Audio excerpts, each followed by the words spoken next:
جو نبی کریم علیہ الصلوۃ والسلام سے پوچھا گیا، یا رسول اللہ صلی اللہ علیہ وآلہ وسلم، انسان کے مرنے کے بعد بھی کوئی ایسے اعمال ہیں جن کا ثواب ان کو ملتا رہے؟ تو آپ صلی اللہ علیہ وسلم نے فرمایا کہ مرنے کے بعد 3 چیزیں ایسی ہیں کہ جن کے ثواب اس مردے کو پہنچتا رہتا ہے، جس میں سے پہلی چیز صدقہ جاریہ ہے کہ انسان کچھ ایسے کام دنیا میں کر جاتا ہے جس سے انسانیت کو فائدہ پہنچتا ہو۔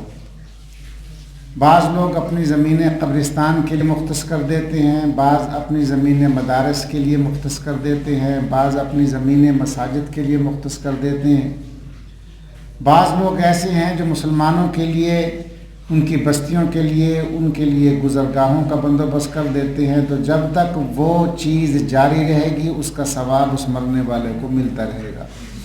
چاہے وہ چیز قیامت تک قائم رہ جائے۔ پھر فرمایا کہ اولاد صالحہ کہ نیک اولاد جو ہے، جو لوگ اپنی اولاد کو دین کے راستے پر چلا دیتے ہیں، ان کو حافظ قرآن بنا دیتے ہیں، ان کو نماز کا پابند کر دیتے ہیں، ان کو اچھی باتیں سکھاتے ہیں، تو جب تک وہ اپنی اولاد کو اور پھر وہ اپنی اولاد کو، اور اس طرح جب تک یہ سلسلہ چلتا رہتا ہے، اس کا ثواب بھی اس شخص کو ملتا رہے گا جو اس نیک عمل کا بانی ہوگا۔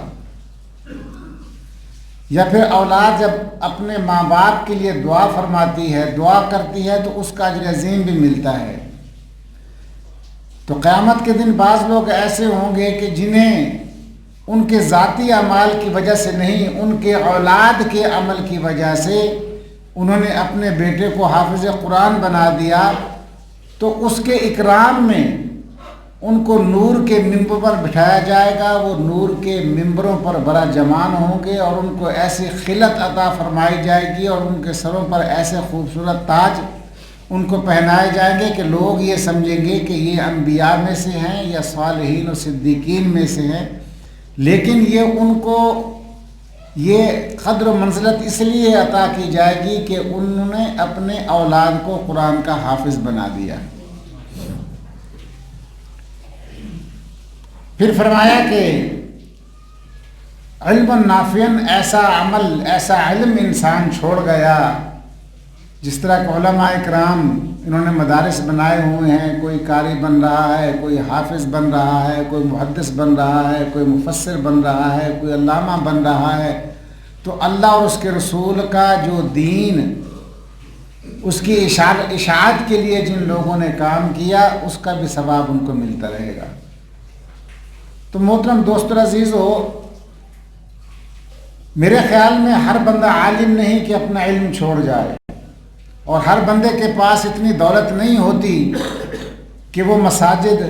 اور مدارس بنا جائے، لیکن ایک عمل ایسا ہے کہ ہر انسان کر سکتا ہے، وہ امیر ہے یا غریب ہے، وہ دولت مند ہے یا فقیر ہے، ایک عمل وہ ایسا کر سکتا ہے، اور وہ عمل ہے کہ اپنے گھروں میں نیکی کی اشاعت کرنا۔ بچوں کی عادت ہوتی ہے کہ جو بڑے کرتے ہیں بچے وہی کیا کرتے ہیں۔ عموماً آپ نے دیکھا ہوگا کہ علماء کی اولاد میں سے علماء پیدا ہوتے ہیں، اور میراثیوں کی اولاد میں سے میراثی پیدا ہو جاتے ہیں۔ اس کی وجہ یہ ہے کہ وہ گھروں میں وہی کام کرتے ہیں بچے جو دیکھتے ہیں۔ عموماً آپ نے دیکھا ہوگا کہ ہمارے چھوٹے چھوٹے بچے جو گھروں میں لوگ نماز پڑھتے ہیں، تو بچے بھی مصلی بچھا کر سجدے کرنا شروع کر دیتے ہیں،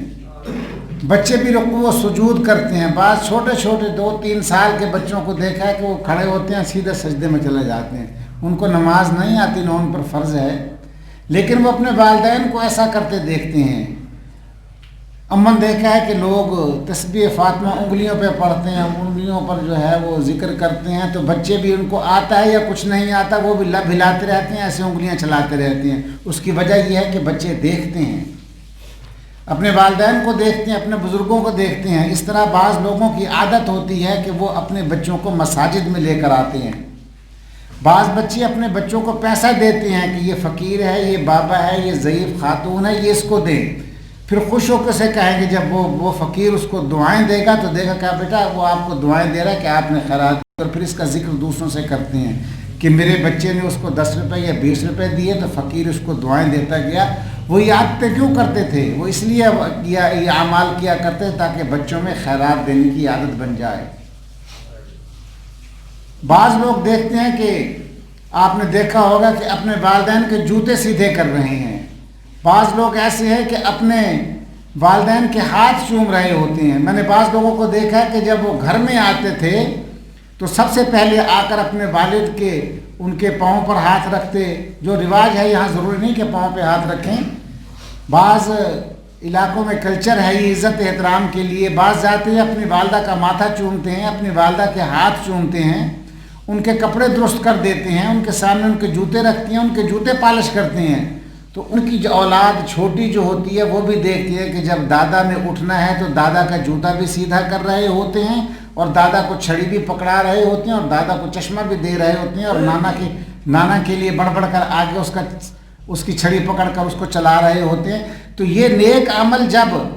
پوتا دیکھے گا دادا کے لیے تو اپنے باپ کے لیے بھی ایسا کرے گا، اور جب اس کا باپ دادا بنے گا تو پھر اس کی اولاد ایسا کرے گی بھی۔ یہ بھی نیک اعمال ہیں اور ان نیک اعمال کا اجر و ثواب بھی ملتا ہے۔